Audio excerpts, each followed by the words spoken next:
All right, good evening. Hopefully, like I said, we have some more of our RSVPers that come in. This is the second seminar of the Best of Breast and Sex series that we're doing via the Good Neighbor Health Clinic here in White River Junction, Vermont, as well as the Lebanon location in New Hampshire. And we have our special guest here tonight, as is the plan for each of the seminars. The base PowerPoint that I give will stay the same. However, our special guest series will be changing. And so I will let our special guest go ahead and introduce herself. Good evening, everybody. My name is Dr. Lale, also known as the Food Doctor. I am a research scientist by training. I did many years of cancer research and clinical trials, and I moved away from treatment to prevention and lifestyle modifications. In the past 12 or 14 years, I have worked with several individuals either with cancer diagnosis or various different chronic conditions to take control of their health using nutritional healing and natural foods only.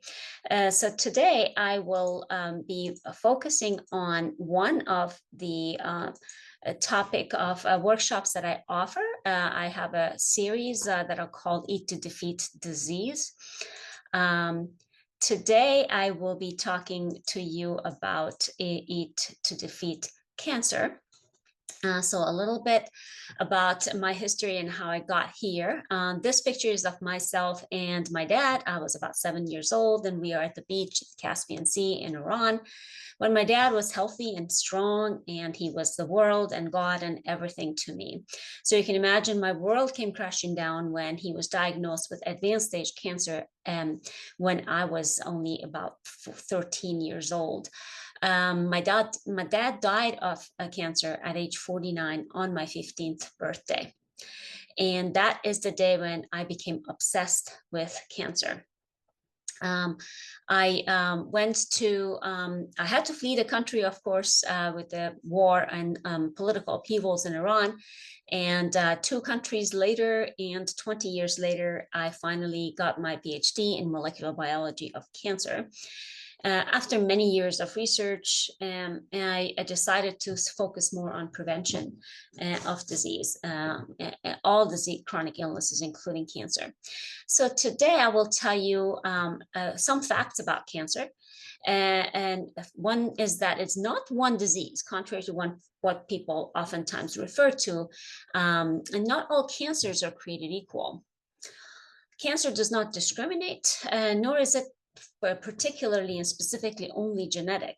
It does not have to happen. It does not have to win. And it is not a death sentence, and it can be delayed, slowed down, or prevented. So today we're going to address some key questions. What are the main causes of cancer? Can anyone get it? What are the risk factors? Some lifestyle modifications that can prevent cancer, and what foods are cancer fighting and what foods may help actually feed the cancer. So what to eat and what not to eat. So first, cancer is not one disease. It is a group of over 100 diseases, all of whom have certain common characteristics. And these include the ability of the cells, the cancer cells, to grow and divide out of control. And the second characteristic is the ability of these cells to move and migrate into sites other than the original site. And the third common characteristic is that they have altered genes, which are also known as mutations, that result in this uncontrolled division and migration into other sites, which is called metastasis. Not all cancers are created equal. There are differences with prognosis and outcomes. And for example, if we think about two particularly hormone-related cancers, prostate cancer is very different from breast cancer. Both the age of onset, the risk factors and prognosis, and screening guidelines for prostate cancer is very different from that of breast cancer.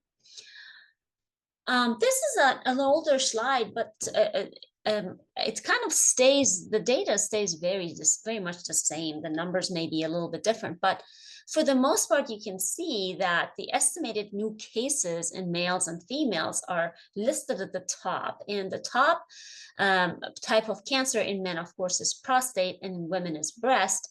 And if you move down, lung cancer is the next, and colon cancer. And then it kind of goes down, and afterwards it gets a little bit different between the two genders. And if you look at the estimated deaths of cancer, uh, you will see that these top two have actually been flipped. So a lung cancer causes more deaths in the United States than prostate or breast cancer, for example. Let me make sure. Okay, great. So cancer does not discriminate. It can happen at any age. It can happen to any gender, ethnicity, or socioeconomic status. However, it used to be that cancer was an old age disease. And due to a lot of things that have happened to our lifestyle and environment, now childhood cancers have been on the rise. So it can happen at any age, any gender, of course, but there are some gender specific cancers such as prostate and ovarian cancer. And there are some other types of cancer that are more common in men versus women, and vice versa. It can happen to for any ethnicity, but there are some ethnic groups that have higher risk factors for certain types versus others. But again, it doesn't discriminate. And any socioeconomic status, from the rich and the poor and everything in between. There are slight differences in access to care among different socioeconomic status, but that is pretty much not strictly with respect to risk factor for cancer, but the outcomes as a result of access to care.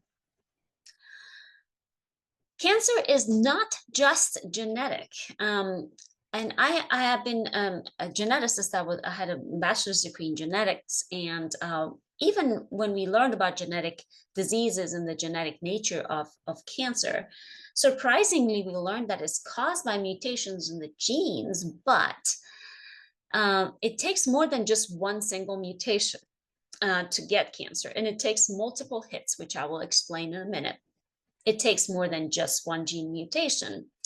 And having a cancer gene does not necessarily mean that you will definitely get cancer. And I will get into that in a little bit deeper dive in a few slides.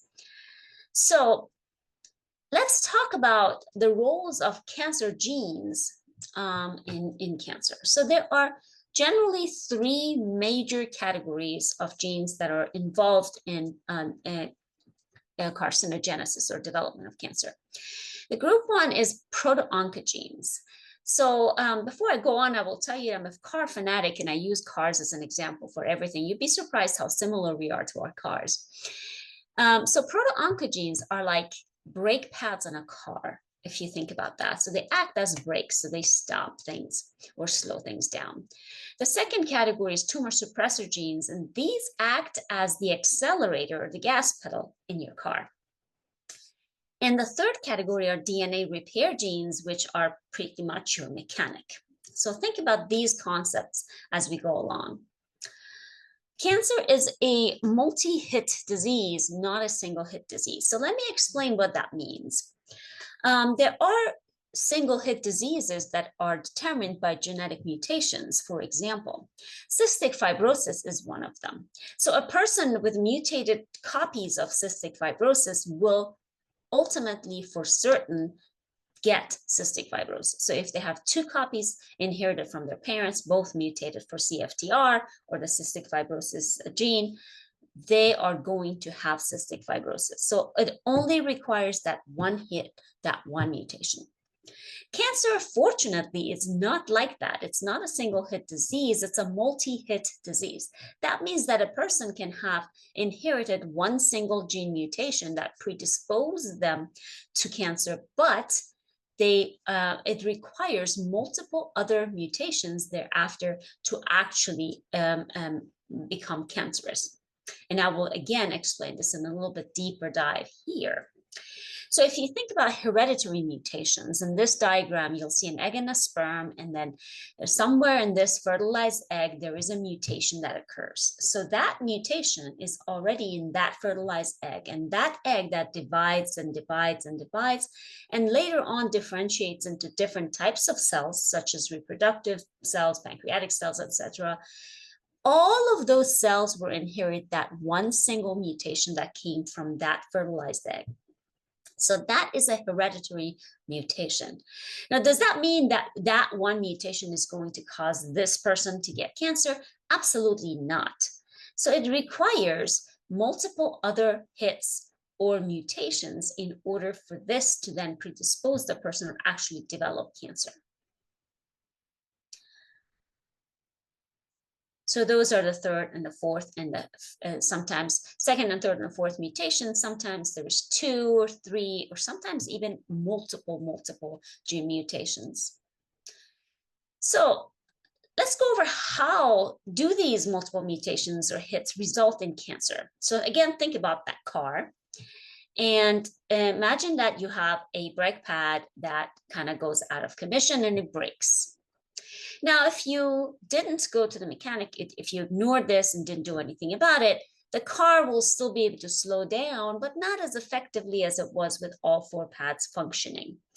So you didn't go to the mechanic, you didn't get it fixed. And then as you go on and on, the third and the second and the third and the fourth brake pads eventually break down. And what happens at that point is that there is nothing to stop the car, and these multiple hits basically get rid of all of the brakes in the car, and now the accelerator, the gas pedal, goes in full power. You see how similar we are to cars, right? Now it goes out of control, and that is when cancer gets the opportunity to actually take over and grow out of control. So you might wonder, what are some of those hits I'm talking about? What is a hit? So what causes a secondary, tertiary, fourth, or so on and so forth mutations, or those hits that then eventually result in carcinogenesis? These are some of those factors. Bad nutrition, of course, I am biased, but I highly believe in this. Nutrition is at the top of the list. Sedentary lifestyle, lack of exercise, and those two are not the same thing, by the way. I exercise every single day, but I have a sedentary job. That means I am on this computer working 90% of the time, almost every single day. So my lifestyle, my work is sedentary, even though I exercise. So those are two different things. So even if you do exercise, you need to be moving regularly as part of your daily routine. So I make sure that I do that in addition to the regular exercise.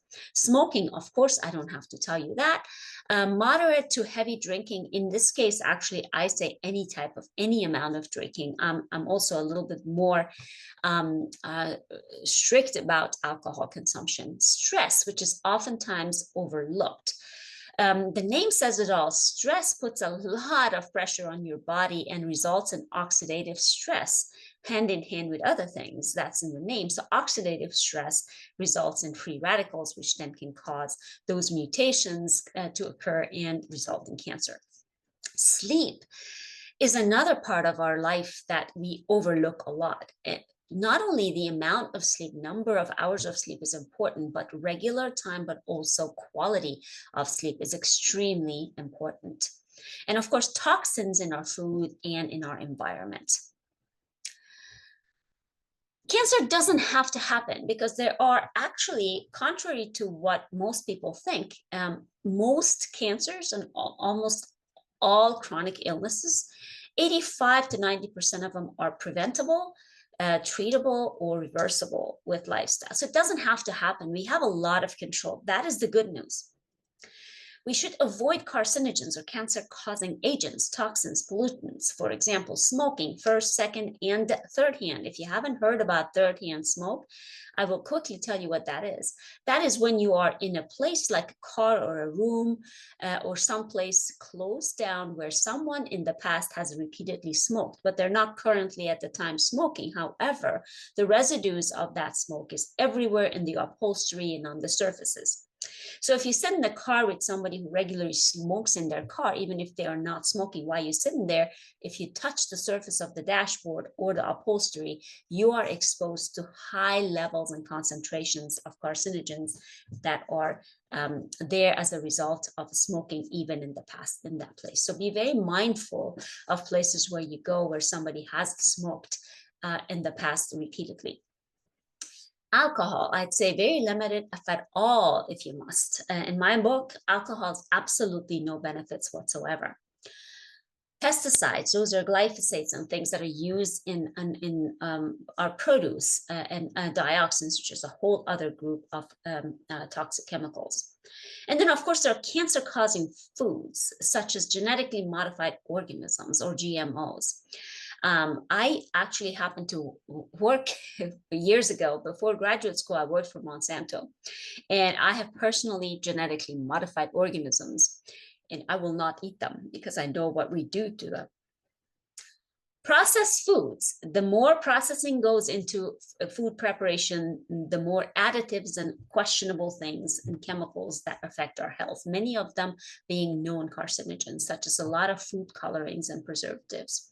Fake foods, things that are not real but are made in the lab, for example, and anything that has been or includes or has or contains corn, grain in general, grain-fed, caged, and stressed animal products. Because the animal products we consume, such as the meat and the poultry and the fish and the egg and so on and so forth, if these animals are not healthy, are stressed, are caged, or they are fed diet that is not their natural diet, we also end up paying the price for that. So what are some cancer-fighting foods? I don't have to really tell you this. We all know this, but there are actually very specific phytochemicals and superfoods in many vegetables. For example, cruciferous vegetables, things that are high levels of capsaicins, like peppers. And most vegetables are very, very high in antioxidants, which fight cancer and reduce oxidative stress, fight free radicals, and block carcinogens. Pretty much all vegetables. But let me tell you what, not all vegetables are created equal either. Of course, fruits are more rich in vitamins and other types of micronutrients that are also very important in getting rid of free radicals and eliminating even the smallest number of cancer cells before they get a chance. Herbs and spices, and let me tell you about teas. Oh my goodness, people don't know how much just a simple cup of tea, but not all teas are created equal, can actually help fight cancer, keep cancer at bay. I'm talking about loose leaf tea brewed in actually a tea kettle or teapot, not the tea bag you buy in the store. So not all teas are created equal. That's a whole other topic, and I'm a tea fanatic. And of course, herbs and spices. There are cancer-fighting foods, other groups, for example, things that are rich in antioxidants and immune-enhancing compounds. These things include, for example, wild fish that are very rich in omega-3 fatty acids, and so on and so forth. So there are foods that I believe feed cancer. So cancer lives, it's an opportunistic disease. So it lives on basically minimal things, minimal oxygen, minimal blood supply. And if we eliminate those things that cancer takes advantage of, then we will not give it a chance to actually go out of control. And we will be able to kill any in few numbers of cancer cells that we all have, by the way, in our bodies, but our immune system is constantly fighting and getting rid of them. So some of these include sugar and sugar-containing foods. I'm talking about all processed sugar, whether it's sugar, white sugar, brown sugar, sugar in the white, organic sugar, anything that's processed in the form of sugar. Don't worry, life can be sweet, but you don't have to use processed sugar. All foods that contain high fructose corn syrup, rice syrup, fake syrups, and all of that. Those are definite carcinogens, especially rice syrup, which is now replacing corn syrup in a lot of products because people have become more aware of the negative effects of corn syrup. By the way, these are also sometimes labeled and named other things. So you be mindful of what they call these things on packaged foods. But in altogether, if you can avoid packaged foods, that would be best. Processed packaged foods, of course, is the next. And processed meats. Not all meats are created equal. By processed meats, I mean things that are processed, preserved, have nitrates and other things added to them, such as hot dogs, sausages, bacons, and things like that.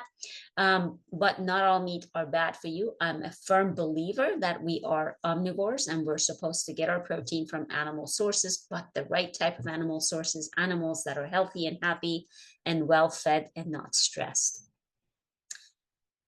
Which brings me to the next point, corn and grain-fed animal products, because those animals were not supposed to be eating any type of grain in their diet. And that's a whole other course that I cover.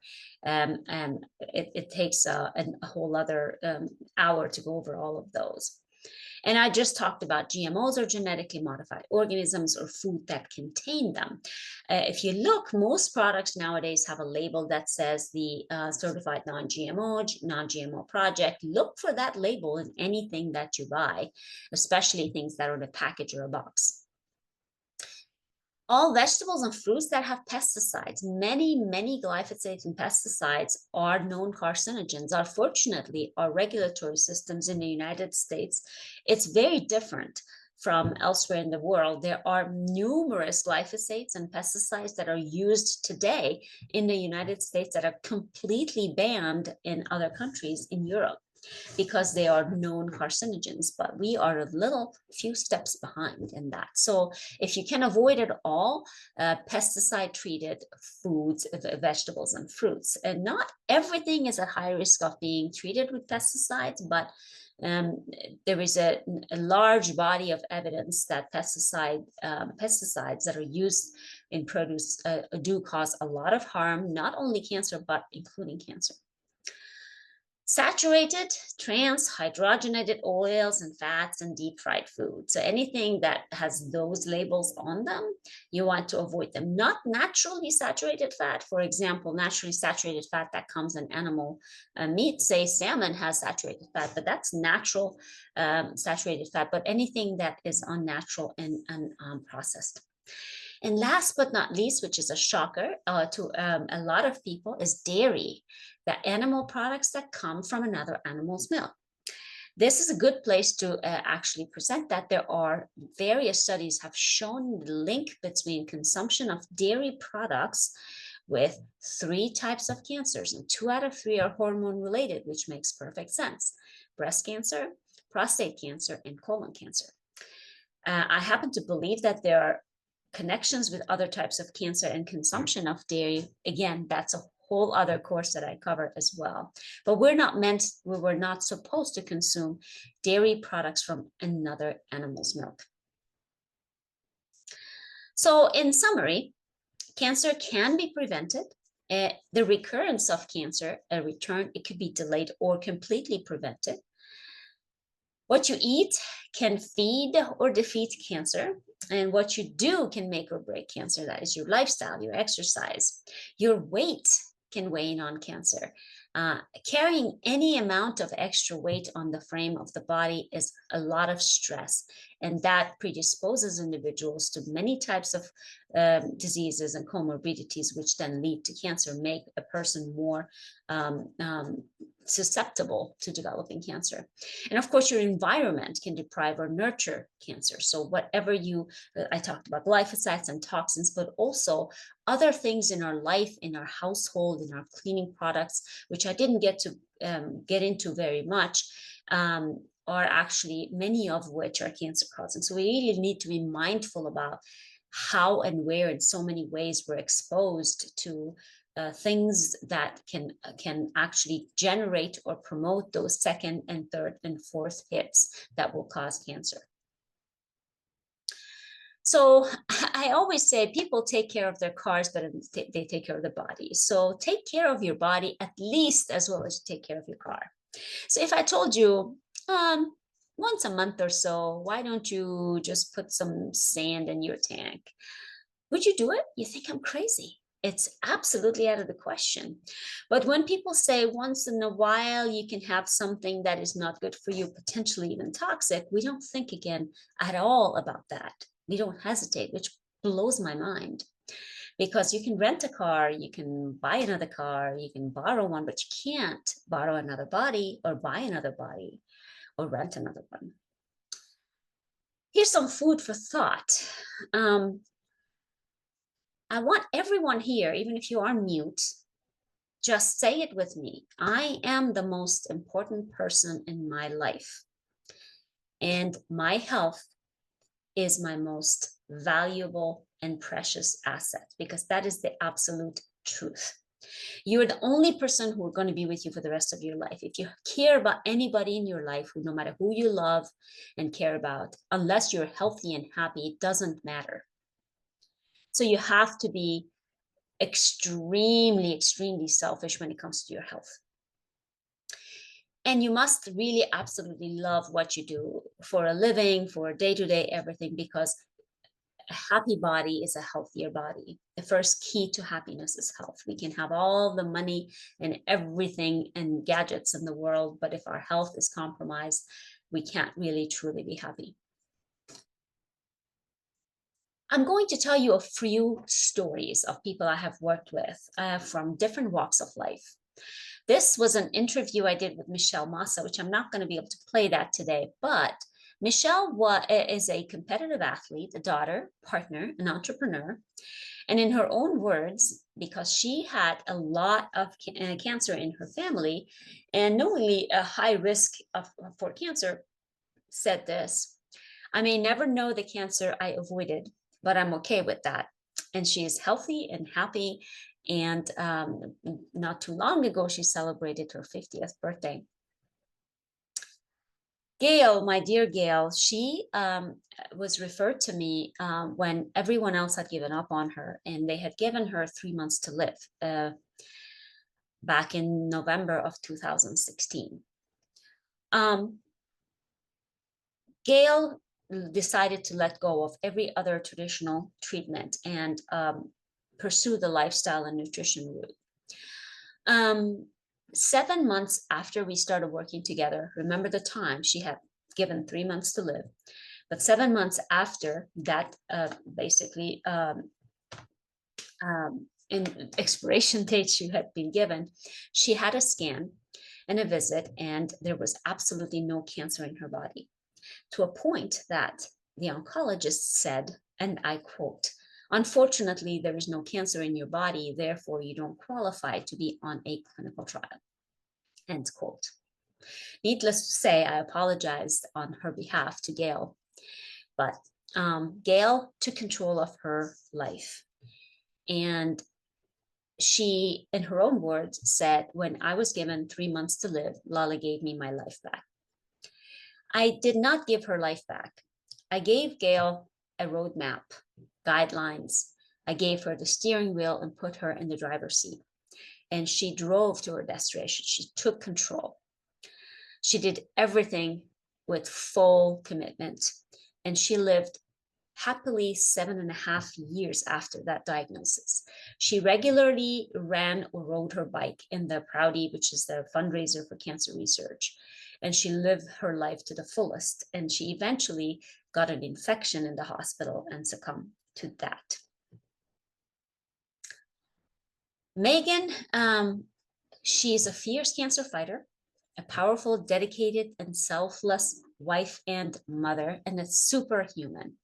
When Megan came to me with the diagnosis of brain cancer, this little girl down here, the smallest girl, was only 6 months old. She was still breastfeeding.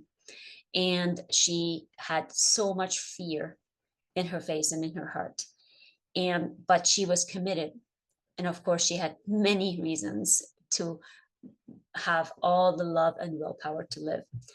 And this was about approximately 7 years ago. And I'm still in touch with Megan on a regular basis. And every time she has a question, she texts me or emails me and asks me for questions. And we've become long-term friends. And that's true, by the way, about most all of my clients, especially cancer survivors. So I will open up for questions if anyone has any questions for a few minutes, but I also want to offer everyone here, whether you are here today or you're going to listen to the recording, a gift. And this is basically 5 steps to reduce your risk of breast cancer with lifestyle. It's a simple guide. You can click on this and I will put the link. I put the link in the chat before. I will do it again if you need it, but this is just my gift to you to go ahead and download it for yourself. And with that, I will stop sharing and answer any questions that you may have.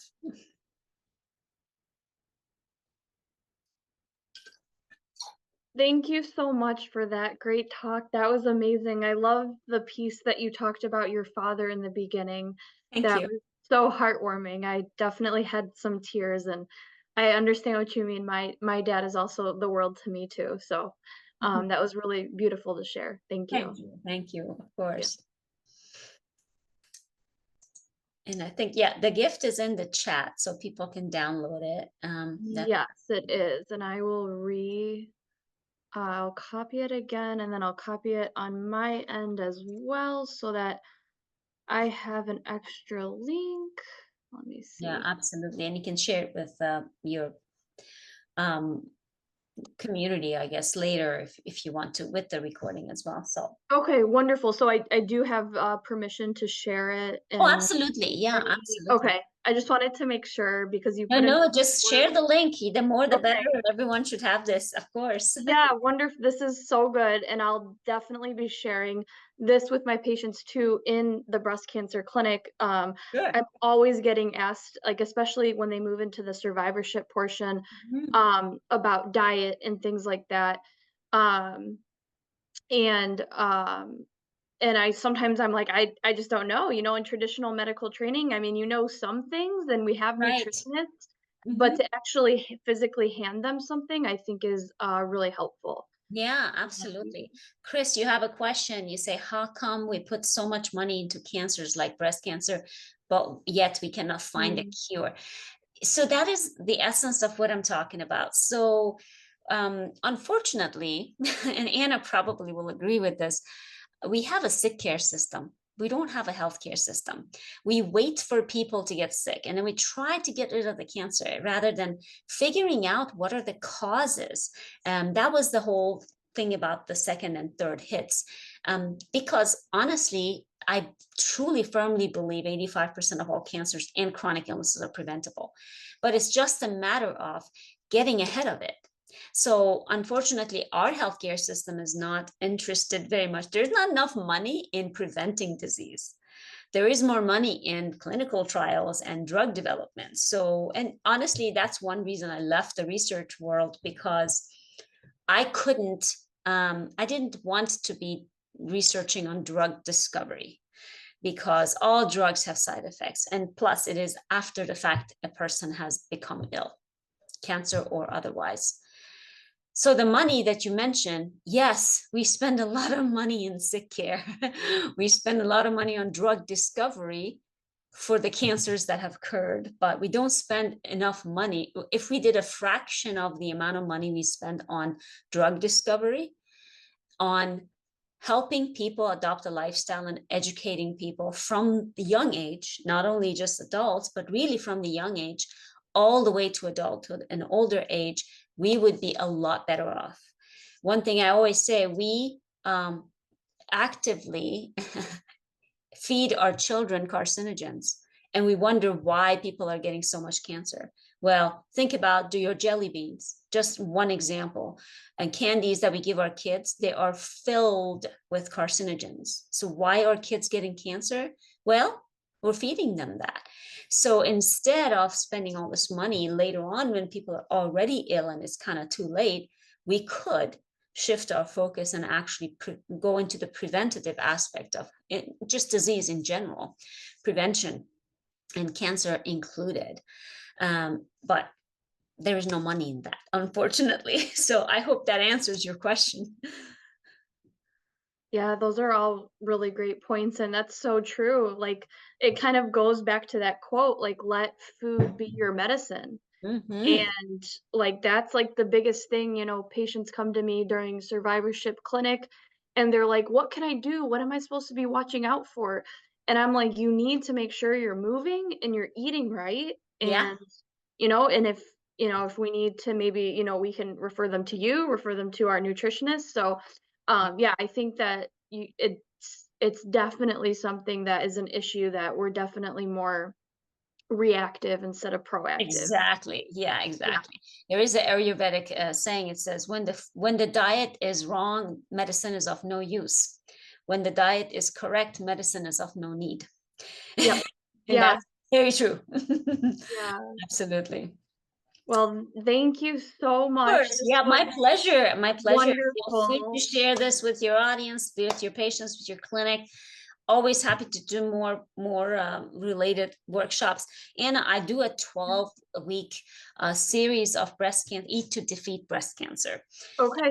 I'm planning to offer that in October because October is Okay. Breast Cancer Awareness Month. Right. So I'll Right. keep you posted. So put that in your That's back of your perfect. mind, and I will work out the logistics. I used to do this every year at UVAC with the breast Yeah. cancer group, and Yeah.